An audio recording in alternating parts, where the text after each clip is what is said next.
Oke, di video kali ini kita akan membahas salah satu bagian dari termokimia, yaitu hukum Hess. Nah, mungkin di video sebelumnya aku sempat menyinggung nih tentang hukum Hess. Nah, untuk mempelajari hukum Hess ada 3 rule setidaknya menurut aku nih yang harus kalian pahami. Yang pertama gini, kalau misalkan aku punya A ditambah B kemudian menjadi C, ini memerlukan delta H sebesar misalkan positif 150 joule.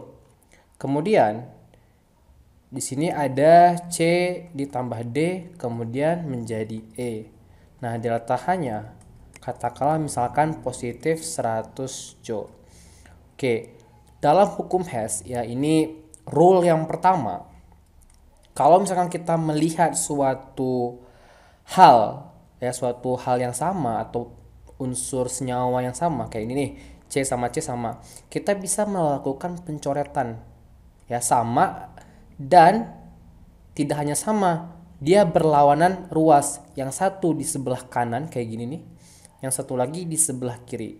Jadi poinnya ketika kita melakukan pencoretan, yang harus kalian pahami bahwa yang pertama senyawanya sama, yang kedua harus berlawanan ruas. Seperti kita kurang ibaratnya, C dikurang C habis gitu kan. Nah, maka net reactionnya akan menjadi A ditambah B ditambah D menghasilkan E. Nah, delta H-nya kalau misalkan nggak ada pengurangan, nggak ada minus kayak gitu, kita hanya melakukan penambahan saja, plus ya udah 150 ditambah 100 sama dengan 250 joule. Nah, itu rule pertama dalam hukum Hess. Adapun rule yang kedua yaitu seandainya nih lagi-lagi aku punya C, misalnya C ditambah D menghasilkan E. Kita pakai yang ini ya. Delta H-nya katakanlah positif 100 joule. Kalau misalkan suatu reaksi ini beserta entalpinya aku kali 2, maka ini semua wajib aku kali 2 dan delta H-nya juga aku kali 2. Maka hasilnya akan menjadi 2C ditambah 2D menghasilkan 2E, yang mana delta H-nya sama dengan positif 200 joule, jadi juga ikut dikali kayak gitu. Nah, itu rule dari yang kedua. Nah, rule terakhir kalau misalkan aku punya, misalkan nih aku ambil yang ini deh. Nah, 2C ditambah 2D menghasilkan 2E. Kan entalpinya itu sama dengan positif 200 joule. Kalau aku membalik reaksi ini menjadi 2E menghasilkan 2C ditambah 2D, yang awalnya 2E berada di sebelah kanan, kemudian di reaksi berikutnya kita balik, 2E nya menjadi berada di sebelah kiri dan 2C ditambah 2D-nya menjadi sebelah kanan. Maka delta H-nya harus kita minus kayak gitu. Jadi minus 200 joule. Kalau misalkan awalnya di sini negatif 200 joule, ketika kita balik menjadi positif 200 joule. Jadi entalpinya ikut berubah tandanya ketika kita membalik reaksinya. Nah, ini 3 ini adalah rule yang cukup penting menurut aku yang harus kalian pahami untuk menjawab soal-soal terkait dengan hukum Hess. Oke, kita langsung aja masuk ke contoh soal. Contoh soal yang pertama, yang paling sederhana dulu. Kalau aku punya suatu target reaksi, nah target reaksi ini kita tahu berkaitan dengan hukum Hess. Nah, aku kasih tanda pagar dengan tinta merah, berarti ini kita harus notice bahwa ini adalah target dari reaksinya, kayak gitu. A ditambah B ditambah D menjadi E, delta H-nya berapa kayak gitu. Ini kita masih pakai huruf dulu, nanti baru kita masuk ke reaksi seperti apa ya. Nah, kalau misalkan aku dikasih suatu reaksi, ya, misalkan aku punya 2A ditambah 2B kemudian menghasilkan 2C, yang mana delta H-nya itu katakanlah misalnya positif 350 Joule misalnya. Kemudian yang kedua E menghasilkan C ditambah D, yang mana entalpinya itu sama dengan katakanlah minus 200 Joule. Oke. Nah, inti dari hukum Hess adalah kita diberikan suatu reaksi target yang ini, ya, yang aku kasih tinta warna merah, ya, pagar.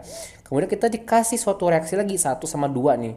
Kita harus memodifikasi kedua reaksi yang diberikan ini untuk supaya setara atau mirip dengan ini.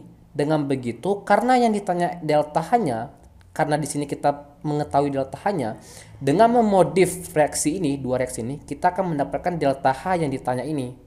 Oke, kalau misalkan belum paham, kalian bisa simak penjelasan soalnya. Yang pertama gini. Oke. A ini target reaksinya.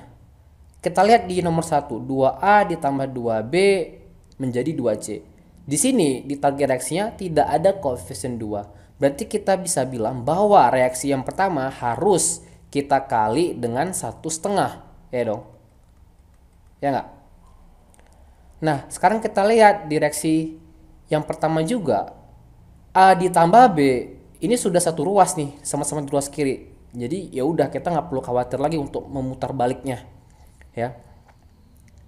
Yang kedua, sekarang kita lihat di reaksi target E-nya ini berada di kanan. Yang kedua ini berada di kiri. Berarti kita harus reverse. Kita harus membalik reaksinya. Oke, setelah melalui proses itu tinggal kita ikutin sesuai dengan yang udah kita tentukan di sini.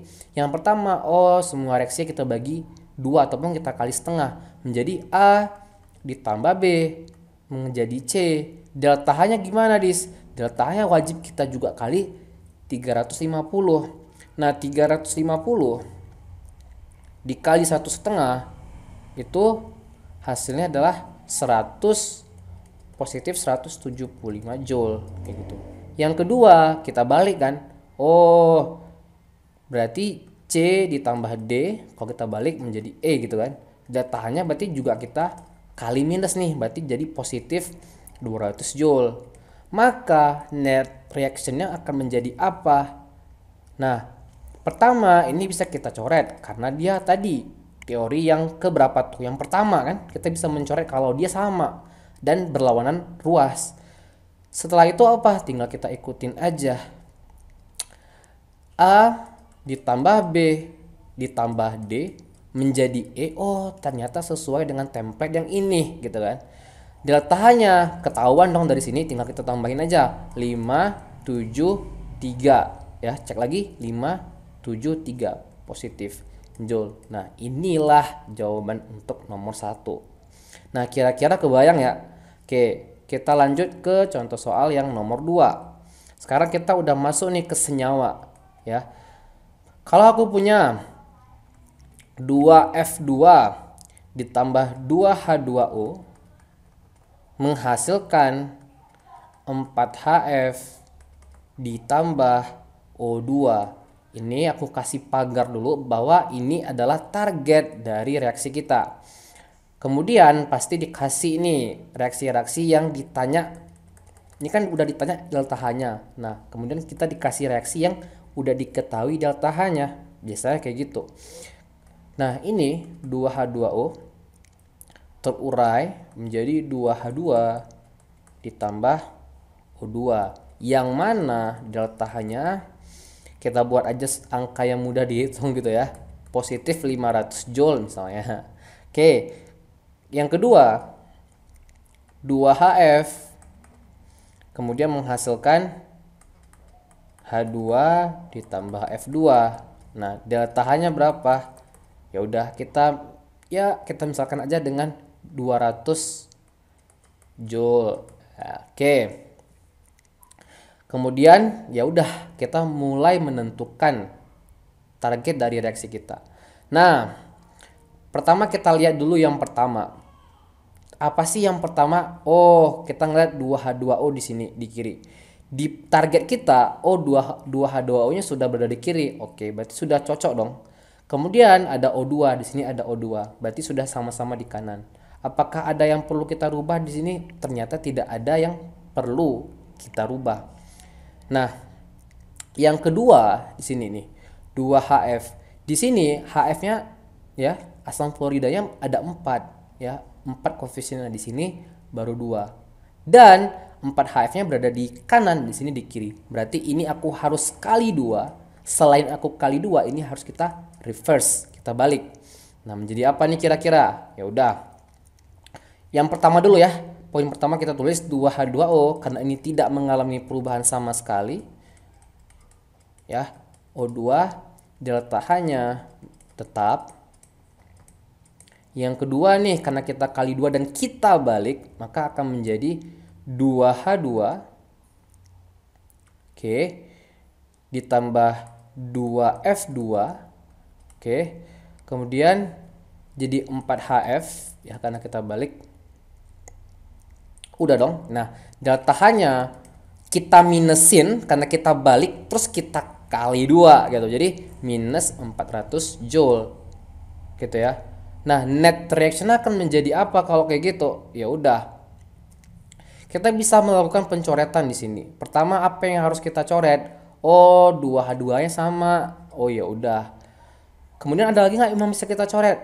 Ternyata udah nggak ada lagi, ya kan? Oh, ternyata ini udah sesuai template, dimana ini 2F2 ditambah 2H2O. Kita lihat sebelah kiri dan sebelah kanan 4HF ditambah O2. Nah, sama kan? 2H2O 4HF tambah O2. Ya udah. Delta H-nya karena di sini minus berarti 500 dikurang 400, 100 joule. Oke, jangan lupa positif di sini. Itu contoh soal yang kedua. Lanjut lagi contoh soal yang ketiga sekarang. Kalau di soal ketiga ini, misalkan kalau aku punya, nah, aku punya reaksi targetnya, ya ini nomor 3. Reaksi targetnya itu misalnya aku punya 4NH3 ditambah 5O2 menghasilkan 4NO ditambah 6H2O. Oke, ini tingkat soalnya aku tingkatkan sedikit ya kesulitannya. Tadi 2, sekarang kita punya 3 ya poin di sini.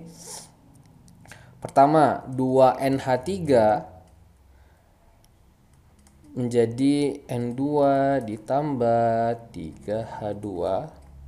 Delta H-nya itu positif 85. Oke. Yang kedua, ini joule ya. Yang kedua 2H2O menjadi 2H2 ditambah O2, delta H-nya itu ya positif 300 joule. Oke. Yang ketiga, nah kita punya 3 di sini. N2 ditambah O2 menghasilkan 2NO. Delta H-nya minus 100. Oke. Ya udah, coba kita cari ya sama-sama. Kalian bisa post videonya. Kalau sudah dijawab ya, kita coba jawab sama-sama. Apa sih yang harus kita notice? Nah, aku langsung lihat bahwa O4NH3. Di poin pertama kita punya 2NH3. Oh, berarti ini kata kunci nih, kan kayak gitu. Berarti ini harus kita kali 2 dong. Ya enggak? Ganti tinta dulu. Nah, ini kali 2 supaya apa? Menjadi 4NH3 nantinya. Ya udah, kita nggak perlu membalik karena NH3 sama-sama di sebelah kiri. Kita masuk ke poin kedua sekarang.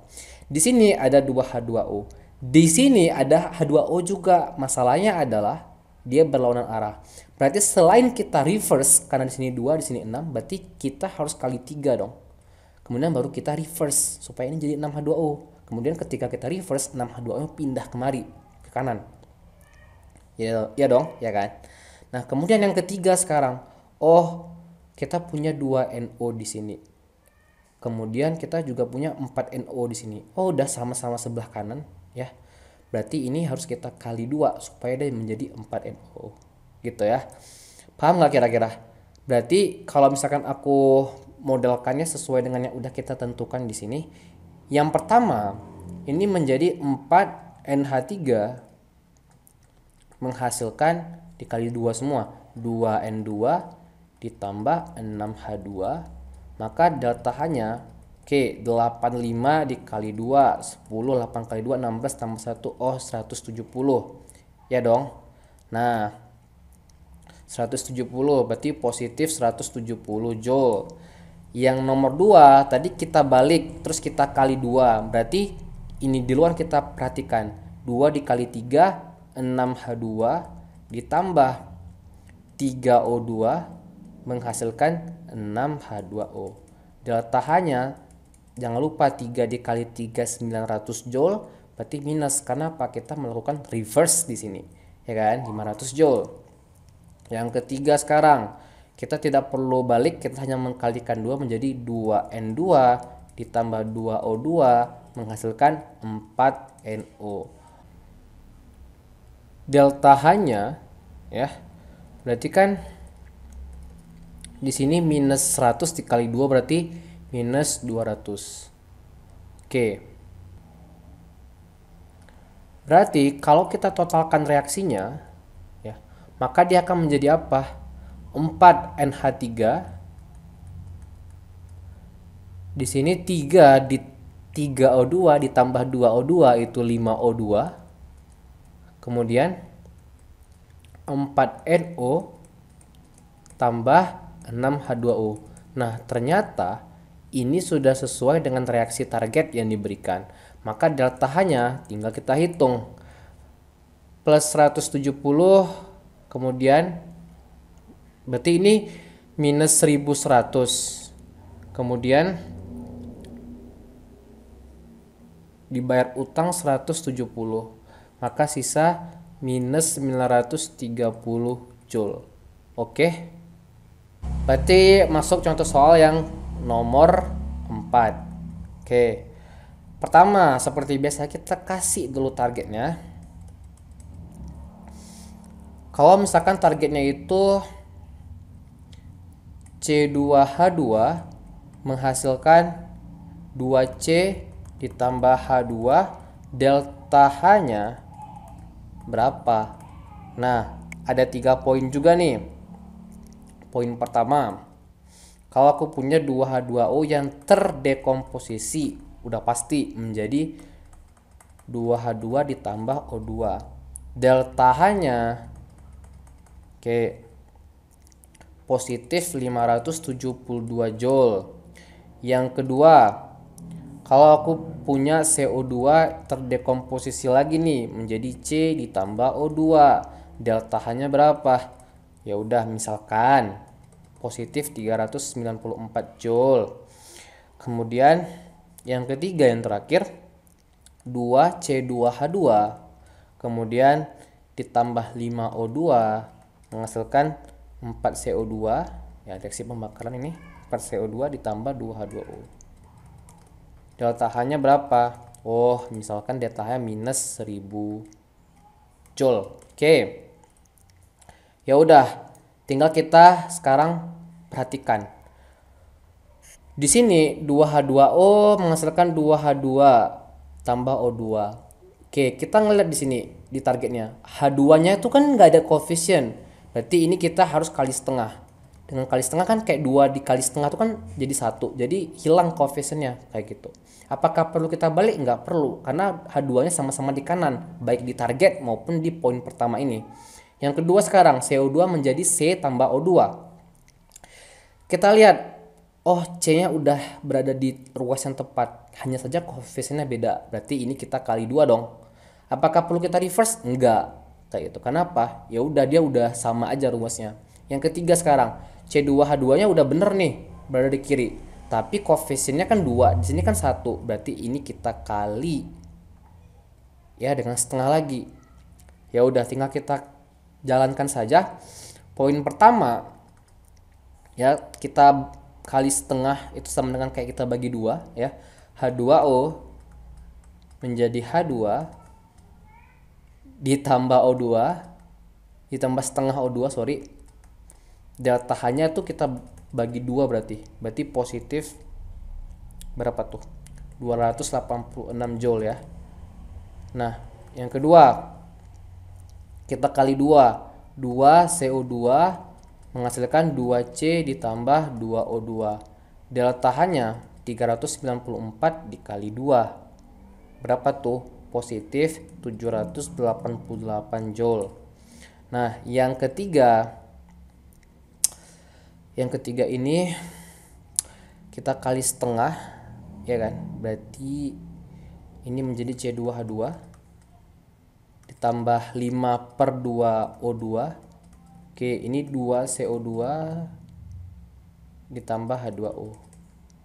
Delta H-nya minus 500 joule. Oke, kita lihat ada yang bisa kita coret di sini. Pertama yang udah pasti H2O kita coret, ya kan? Kemudian di sini juga 2 CO2 yang kita coret. Udah dong, ya kan? Oke, sekarang net reaction akan menjadi apa? Pertama, berarti tadi C2H2 tambah. Dari mana kita ketemu C2H2-nya dari sini, ya kan? Ya dong. Kemudian di sini kan kita masih punya 5/2O2. Kan gitu. Sekarang gini, 2 yang di sini 2 ditambah 1/2 itu berapa? 2 ditambah 1/2. Ini kan bisa aku ganti menjadi 4/2 ditambah 1/2, ya dong. Oh, hasilnya 5/2. Berarti ini bisa kita coret. Ya nggak dong? Ini kan jadi berarti di kanannya 5/2O2 jadinya kalau ditambahin. Karena di kirinya punya 5/2O2, berarti kita bisa hilangin kan gitu. Ya udah, berarti menghasilkan, berarti ini nggak tambah ya, menghasilkan. Kita lihat lagi. Yang ini 2C ditambah H2, habis gitu. 2C ditambah H2. Entalpinya berapa? Nah, tadi kita nggak hitung ya, berapa sih entalpinya? Oke, 286. Yang ini, karena ini sama-sama positif, kita tambah dulu. Ditambah 788, 1074, dikurang minus 500, coba berarti kurang 500. Positif ya. Ya, positif 574 joule. Nah, pada akhirnya kalian sekarang sudah mengerti bagaimana sih sebenarnya hukum Hess itu bekerja. Oke?